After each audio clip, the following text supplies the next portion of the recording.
All right, Jesse on Fire, welcome back to the channel. Now, I'm about to make a claim so outlandish that I would imagine people are going to look at me like out of the corner of their eye for the next like 10 minutes until I qualify it completely, which is Nate Diaz is going to win this Hamza Chimaev fight. I'm telling you that right now. As a matter of fact, I guarantee you that he wins the fight. Now, to understand what I mean there, we got to go back to what just happened through Nate Diaz's interaction with the UFC, Jake Paul, all this stuff, basically like what's actually at stake here, what's actually at play, what's the UFC doing, what's Nate Diaz doing, what were the strategic plays that were made, etc. We're gonna go through all that, and I'm gonna tell you I'm not bullshitting you. Like I really like if you look at this the way that I do and you really think it through, I really believe Nate's gonna win. I really do. Now, before I get into it, if you like the content, subscribe and ring the bell. Now, I would imagine that anyone who is an MMA fan who has any salt whatsoever, hearing me say a thing like that, Nate Diaz is going to win the fight with Hamza Chimaev, then you must be like, who the hell is this guy and what is he talking about? Well, I'll tell you what, if I make an argument that you agree with by the end of this video, you have to subscribe. That's the deal. That's the deal. If you watch past this point, that's the deal you're agreeing to. If you're not subscribed and I make a point where you're like, you know what, I'm on board with that, then you're on board with this permanently. So let's jump into it, okay? So first off, what we need to understand is like, what is this fight? Like, what is it really, you know? Now, I will throw a shout to Ariel, who did a pretty good job kind of putting it together on, I don't know, MMA Hour or something I was watching earlier today. You know, some of the stuff that I had talked about the contract and all that stuff. But, you know, one thing that he kind of pointed out that I think is 100% accurate is what the UFC ultimately was doing was they were just trying to drag their feet. Okay. So, you know, obviously they were trying to get Nate to resign. Everybody knows that. You know, all of a sudden 2 days ago, it's like, oh, by the way, Nate Diaz is out of his contract either way in October. And so all he has to do is just sit there. He doesn't even need to fight. Like he could just do nothing and he's a free agent. Now, Nate clearly did not know that, or, you know, I mean, I have to assume he didn't know that. And so as soon as that information went public, like the way it went with me was I literally did a video, contract bombshell, Nate Diaz contract bombshell. I got on a plane 3 hours later, Nate Diaz is fighting Hamza at UFC 279. And Nate has not made any comment about it, whatever. And Hunter Campbell is the one who put that information into the media. And that's in the Yahoo article. Hunter Campbell says blah, blah, blah, blah. So you know that he's the one who put the story out. Now, first of all, let me tell you what a brilliant strategic play that was from Hunter. I mean, like really strong, like real strong in the game, son, like in the chess game that everybody's playing in this business. Okay. So Nate Diaz wants out of his contract. Okay. Forget about the fact that he has an end date, but he wants out of his contract. Now, Hunter knows that Nate has an end date. He knows there's a sunset clause that gets him out of the contract either way at a certain point. Now, if you're Nate Diaz, even if he did know, you have to also think to yourself, I will probably have to litigate my way out of this, right? Like even if it does go past the sunset clause and I just go sign a deal with Jake Paul, there's a high probability that I will have to go to court with the UFC to try to defend against this. Although I don't necessarily think that's true.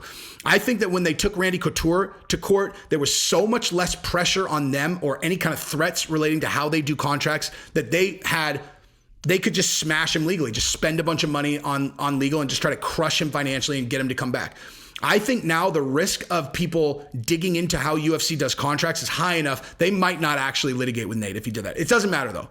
So I'm just saying maybe even if Nate knew about the sunset clause, he might have been apprehensive to not fight his last fight out. Okay.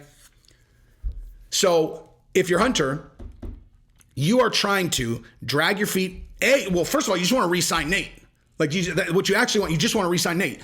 You don't want him to go fight Jake Paul. You don't want him to go do something else. Nate is tremendously valuable. You have one of the biggest fights in UFC history sitting there with Conor McGregor. So what they're doing is they're just dragging their feet. They're trying to just drag it out so that when Conor comes back, they can do that fight. That's the fight that they want to do. But Conor's not ready. Conor's not ready. And so ultimately you get to a point where now you're actually right up against the sunset clause. I would imagine Hunter is assuming that Nate doesn't really understand it anyway because he probably never brought it up. And then as soon as it hits the mainstream media, he's like, oh shit. Like, because now he's at risk. Because even if they were going to litigate Nate, like let's say Nate just went and signed and went and did a Jake Paul fight, right? Like, let's just say he just went and did it, okay? The UFC takes him to court. Okay, well, so yeah, that fucks Nate. But guess what? The UFC's not in the business of just fucking people over. That's not their business. That's not a thing that they want to do. There's no, like, this is about money. It's business. It's about fucking money. And so if the outcome, they know they're weak in the contract. Like, they know they're in a weak spot in the contract. So they're probably not even going to win the court case unless Nate just taps out and gives in because he doesn't want to pay the money to defend it in court. Okay. But that's not a good outcome for them. They don't want to have to go to court with him. And so they are faced with the situation where they're like, shit, we might actually have to give him this last fight. Because as soon as it's public, they know that now they're at risk of that outcome. So they need to lock him into a fight right now. If they're not going to be able to re-sign him, they need to lock him into a fight. Now, Nate had gone public on Ariel's show and said he would fight anyone. He doesn't care who it is. He asked for Francis Ngannou. I asked for Francis. I already said what my opinion on that was. I think he would, he's obviously, like, he's joking, but he's basically saying I'll fight anyone. And he's kind of making a joke like only these guys are big enough to fight me. But he said he'd fight anyone. He was very clear about that in the media. And so I will promise you, I will almost guarantee you that that is not how things were going on the other side. I will guarantee you that the UFC had offered him fights. I will guarantee that. But, the public only knows what the public knows. And so when Nate said, I will take any fight, what he did is he made himself vulnerable to exactly what Hunter did, which is Hunter's like, all right, now that we're up against something, boom, released. Nate Diaz fighting against Hamza Chimaev, UFC 279. Hey, what are you going to do now, Nate? Huh? What are you going to do? You said you fight anyone. And we just announced you verbally agreed to the fight, right? You're calling us liars? Because Hamzat's on board. They got on the phone with Hamza. They're all, hey, you want to smash Nate Diaz for us? He's all, yes, I do. They're all right, cool. So they go to the press, and now Nate's painted into a corner because he either has to look like a liar, saying that he would fight anyone, or a pussy, And so Nate's neither of those, he's not lying. He's playing the game, and he's also obviously not a pussy. So he takes the fight. And maybe he wanted the fight anyway. Because in all honesty, I think the only reason this happened is because the UFC realized they were out of time, and now they're caught.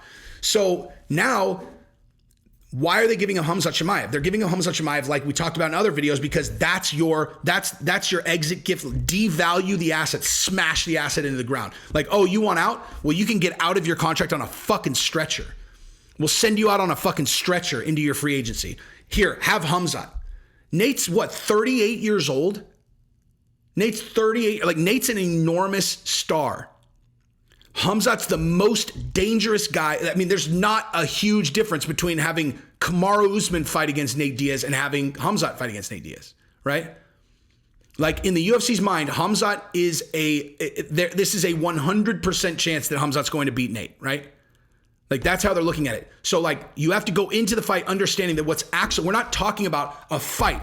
What we're talking about is a battle. This is war. Like, this is not, like, normally you put two guys in there. And so when I say, like, oh yeah, that guy's going to win the fight, I mean, he's going to beat the guy in front of him, because ultimately that is the goal of the contest that's happening right there. You get you get Sean Brady against Bilal Muhammad. Okay. Both these guys are looking to elevate their careers. Both of them have the exact same goal, which is to continue their career and go up and be as popular as possible. So the war itself, this is a battle in each person's war. And so they just need to win. Like, in this right here, this is different. Okay. This is different. This is a battle for freedom and for a brand and for value. Like, what's actually at stake in this fight is not about what it normally is. It's about brand, freedom, and value. Okay. The reason the UFC is having Nate Diaz fight Hamzat is because they think it's going to devalue him. That is what they think. For the UFC to win, right? For the UFC to win, Nate needs to come out of that fight less valuable than he was before, okay? Because that's the bottom line. If Nate goes out there and Hamzat smashes him into the fucking ground, like whips his fucking ass, post to post. Because here's the thing, shit ain't gonna be fast, dude. Any way you slice it, this fight, one thing I can absolutely guarantee you, this ain't gonna be fast. I mean, never say never, but I don't think there's almost any scenario where this is a fast fight. And so let's say they go out there and Hamzat really fucking puts it on Nate Diaz, beats his fucking face in. And Nate takes it and keeps coming out, keeps talking shit, spitting blood in his face. just gangster shit, right? The UFC is like, yeah, that's our best outcome. Beat his fucking ass. Well, not spit in the blood, just like beat his ass. So that he's less valuable going into free agency. That's the key thing. That's the win for the UFC. Nate to be less valuable going into free agency. And that's where I'm saying Nate's going to win no matter what. Nate can't lose. He cannot lose. That's not true. The only way that he loses is if by some ludicrous happenstance, he gets like smoked fast. That's the only way. The only way. Under normal circumstance, a guy getting beaten into the fucking ground, that's a win and the guy's less valuable. Not in this case. And here, let me just say this. I'm not saying Nate can't win this fight. I'm not saying that at all. I think people are drastically underthinking this from a pure hype perspective. Like, just take everything you've seen from Hamza that was not the Gilbert Burns fight and fucking erase it. Just erase it, dude. Just think about the Hamza that you saw in the Gilbert Burns fight and then think about him fighting Nate Diaz. Now, I'm not saying that Nate Diaz should be the favorite, but if you think Nate cannot beat that guy, you're fucking crazy. In a 5-round fight, that he can win. But the point is, if Hamza goes in there, takes Nate down, smashes his fucking face in for 1, 2, 3, 4, 5 rounds. At the end of the day, in my opinion, to the UFC, like real fans, like fucking fans of the sport who actually understand what happens here, like who actually understand who Hamza is and understand Nate taking this fight, the fucking balls on that guy, the balls to take that fight at age 38 on your way out, knowing how big of an underdog you're going to be and just being like, nah, I could beat that guy. Like, I don't care whether he gets his face smashed for 25 straight minutes. He wins, dude. He wins the second he goes into the fucking octagon. Is there any scenario where you will be less impressed with Nate Diaz coming out of a fight with fucking Hamza Chimaev? The fact that he took the fight in and of itself is the victory. That's where UFC underthought this, in my opinion. I just realized it today where I was like, there's no way for him to lose, dude. The fact that he took the fucking fight. Like, again, think about it, dude. He gets his face smashed in. Do you like Nate Diaz less or do you like him more? Like, the way I look at it is the longer, like, let's say he gets beaten from post to post. The longer he takes it, the better his brand is, dude. Takes it, gets up, spits in Hamza's face, is talking shit, and people are like, oh, because again, no one thinks he can win. So it doesn't, like, there's nothing on the line. No one thinks he can win. Like, Justin Gaethje gave him a 0% chance to win. Zero. He gave him a 0% chance to win. Now, I'm not saying that he has a much higher chance than that. But the point is, no one expects him to win. So if he goes in and loses, how does that damage his brand? It doesn't. He wins no matter what. He fucking wins no matter what. He wins the battle for freedom, and he wins the battle because now the UFC has publicly said, yes, this is your last fight. You're going into free agency after this. That's his win. He's free. He's free no matter what. And again, no matter how bad Hamza whips his fucking ass into the ground, he still wins because he's the first guy to get out free and still valuable, and the crowd's gonna love him, dude. Is there a scenario where Nate Diaz does not have a standing ovation fucking, auditorium about to come down on itself, response from the crowd on his way out? And imagine if he fucking wins. Imagine if he fucking wins, dude. So he can't lose. That's my argument. He can't lose. The fact that he took the fight, can't lose, dude. He goes in there, he can't lose. He wins no matter what. So that is what I've got. Love you guys.